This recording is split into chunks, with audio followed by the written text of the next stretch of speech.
Srikakulam corporation లో diarrhoea నియంత్రణ చర్యల్లో భాగంగా జిల్లా యాంత్రాంగం నగరపాలక సంస్థ అధికారులతో కేంద్ర మంత్రి రామ్మోహన్ నాయుడు సమీక్ష నిర్వహించారు. నియంత్రణ చర్యలన్నిటికీ డెడ్ లైన్ విధించారు. అనంతరం సీఎం చంద్రబాబుతో కేంద్ర మంత్రి రామ్మోహన్ నాయుడు వీడియో కాన్ఫరెన్స్ నిర్వహించారు. శ్రీకాకుళంలో ప్రస్తుత పరిస్థితిని వివరించారు.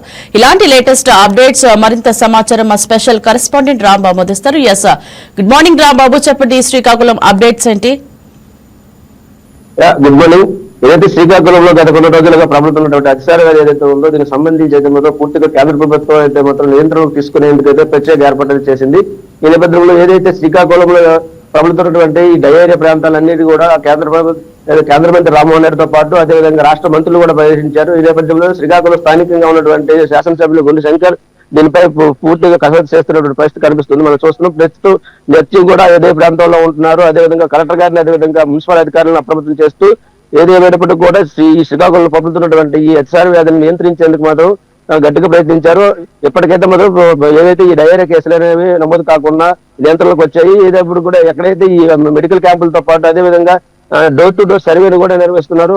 మరో 50 బృందాలతో అయితే మాత్రం ఇంటింటి సర్వే చేపట్టి వైరల్ లక్షణాలు ఉన్నట్లయితే వాళ్ళందరికీ అయితే పూర్తి స్థాయిలో ఒక పక్క వైద్య సేవలు అందుతున్నాయి. ఆ ప్రక్రియ జరుగుతుంది. మరోవైపు చూసుకున్నట్లయితే శ్రీకాకుళంకు ఏదైతే కేంద్ర మంత్రి ఢిల్లీ నుండి నేరుగా శ్రీకాకుళం వచ్చి ఏదైతే బాధిత ప్రాంతాల్లోకి వెళ్లి నేరుగా ఆయన పర్యటించడం జరిగింది. పర్యటించిన అనంతరం అయితే మాత్రం ఈ వ్యాధి లక్షణాలకు గల కారణాలను ప్రత్యేకంగా పరిశీలించారు. పరిశీలించిన వెంటనే అధికారులతో అయితే సమీక్ష నిర్వహించి సమీక్షలో భాగంగా తక్షణమే ఆ ప్రాంతాలను రీసెర్చ్ చేయాలి. అదేవిధంగా ఏ అయితే ప్రాబ్లమ్స్ ఉన్నాయో ప్రాబ్లమ్స్ కూడా ఆగమేఘాలపై వెంటనే అది పూర్తి చేసి వాళ్ళకి సురక్షితమైన మంచినీరు అందించాలి అనే నేపథ్యంలో అయితే మాత్రం జిల్లా అధికారులకు ఇప్పటికే అప్రమత్తం చేశారు.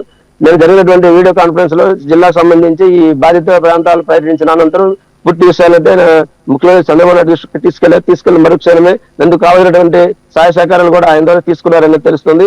ఈ నేపథ్యంలో ఏదైతే ఈ ప్రాంతాల్లో ఉన్నాయో ఈ 50 వార్డులకు సంబంధించి 50 వార్డులో కూడా ఎక్కడ కూడా ఎటువంటి ఇబ్బంది లేకుండా తక్షణ కర్తవ్యంగా మనం చేయాల్సిన బాధ్యతగా ముందు మంచినీటి కొలాయిలు మార్పించడం, రీసెర్చ్ చేయడం, పాత సామగ్రిని అంతా బయటకు పెట్టి కొత్తగా రీసెర్చ్ చేసి కొత్తగా పైప్ లైన్స్ వేసి మున్సిపాలిటీ వారితో సురక్షితంగా ఉండేందుకైతే మాత్రం ఒక నిర్ణయానికి వచ్చారని తెలుస్తుంది. మరోవైపు చూసుకున్నట్లయితే ఏదైతే రాష్ట్ర పురపాలక సంఘం మినిస్టర్ గారు కూడా నేరుగా వచ్చి సందర్శించి కొంత నిధులు అయితే మంజూరు చేశారు. దానికి సంబంధించినటువంటి ప్రణాళికలు తీసుకురండి. దానికి సంబంధించి ఏదైతే పూర్తి స్థాయిలో బడ్జెట్ కావాలో బడ్జెట్ సహకరించేందుకైతే సిద్ధం అని చెప్పి జిల్లా స్థాయి అధికారులతో పాటు సమీక్షించి నేరుగా చెప్పడం జరిగింది. మరోవైపు చూసుకున్నట్లయితే శ్రీకాకుళం జిల్లాకు సంబంధించి ఏదైతే ఈ అధికార వ్యాధిని కంట్రోల్ చేసేందుకు కూటమి ప్రభుత్వం సర్వశక్తిలా ప్రయత్నించి ఇప్పటికైతే మాత్రం ఈ డయేరియా వ్యాధిని కేసులు నమోదు కాకుండా అయితే చూస్తున్న పరిస్థితి కనిపిస్తుంది. డయేరియా కేసులు ఎన్ని నమోదయ్యాయి? ప్రాణ నష్టం ఏమన్నా వాటిల్లిందా? ప్రస్తుతం శ్రీకాకుళం జిల్లాలో ఏదైతే డయేరియాకి సంబంధించి పూర్తిగా సంఖ్య అయితే మాత్రం 122గా చేరింది. 122 డయేరియా కేసులు అయితే నమోదయ్యాయి. దీంతో పాటు ప్రాణ నష్టం అంటే ఒకవైపు అధికారికంగా ప్రకటించింది ఒక వ్యక్తి మృతి చెందారు డయేరియా లక్షణాలతో, మరో వ్యక్తి మృతి చెందారని అయితే వాళ్ళ దృష్టికి వచ్చింది. దానికి సంబంధించినటువంటి వ్యాధి నిర్ధారణకు సంబంధించి ఆ డెడ్ బాడీకి సంబంధించి అయితే పిఎం అనంతరం దానికి సంబంధించిన ఏదైతే ఆ డెడ్ పిఎం రిపోర్ట్ లో వస్తుందో దానికి సంబంధించి డయేరియా లక్షణాలు ఉన్నట్లయితే అది కూడా అధికారికంగా ప్రకటించే అవకాశం ఉందని అయితే చెప్తున్నారు. మొత్తాన్ని చూసుకున్నట్లయితే ఒక మృతి అదేవిధంగా 122 కేసులు నమోదయ్యాయి. ఏ ఒక్కరు కూడా ఎటువంటి ఇబ్బంది లేకుండా అయితే మాత్రం సురక్షితంగా అయితే వాళ్ళు ఉండేందుకైతే మాత్రం అన్ని ఏర్పాట్లు చేశారు వైద్యులు. రైట్. నీళ్ల నమూనాను తీసుకున్నారా, సేకరించారా? అధికారులు ఏమంటున్నారు? ఏదైతే శ్రీకాకుళం సంబంధించి ఆ ప్రాంతంలో ఉన్నటువంటి నీటి నమూనాలు అయితే మాత్రం తీసుకుని శ్రీకాకుళంలో లోకల్ గా అయితే ఒక ల్యాబ్ లో టెస్ట్ చేశారు. అదేవిధంగా రీజనల్ ల్యాబ్ ఏదైతే ఉందో విశాఖపట్నం కూడా ఒక శాంపుల్ పంపించారు.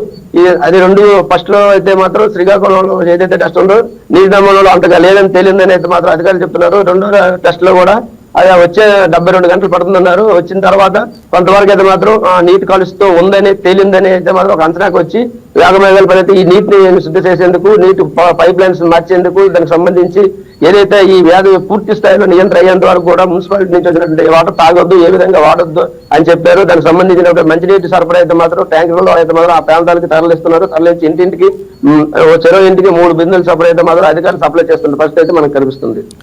రైట్. రాంబాబు, చెప్పండి.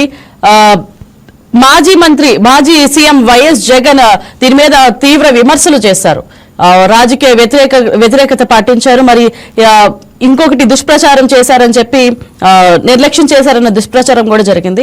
దీనిపై మీ దగ్గర ఉన్న అప్డేట్ ఏంటి? అలాగే టీడీపీ కేంద్ర మంత్రి రామ్మోహన్ నాయుడు సీఎం వైసీపీ వ్యతిరేకంగా విమర్శలు చేశారని డైరీ అదుపులో ఉందని చెప్పి రామ్మోహన్ నాయుడు అన్నారు. దీని గురించి మీ దగ్గర ఉన్న అప్డేట్ ఏంటి?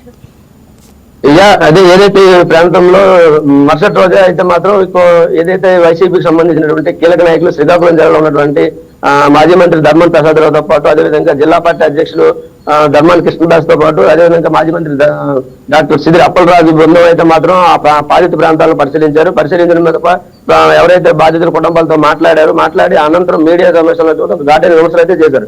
కూటమి ప్రభుత్వం పైన అయితే మాత్రం వాళ్ళకు వచ్చినటువంటి రీతిలో వాళ్ళు చూసినటువంటి రీతిలో అయితే మాత్రం విమర్శలు గుప్పించారు. దీనికి సంబంధించి ఏదైతే ఈ ప్రాంతాల్లో తాగునీటికి కూడా మంచి ప్రజలు తాగేందుకు ఒక మంచినీటి కూడా అందించలేనటువంటి స్థితిలో ఈ కూటమి ప్రభుత్వం ఉందని అయితే మాత్రం వాళ్ళు విమర్శ అయితే చేశారు.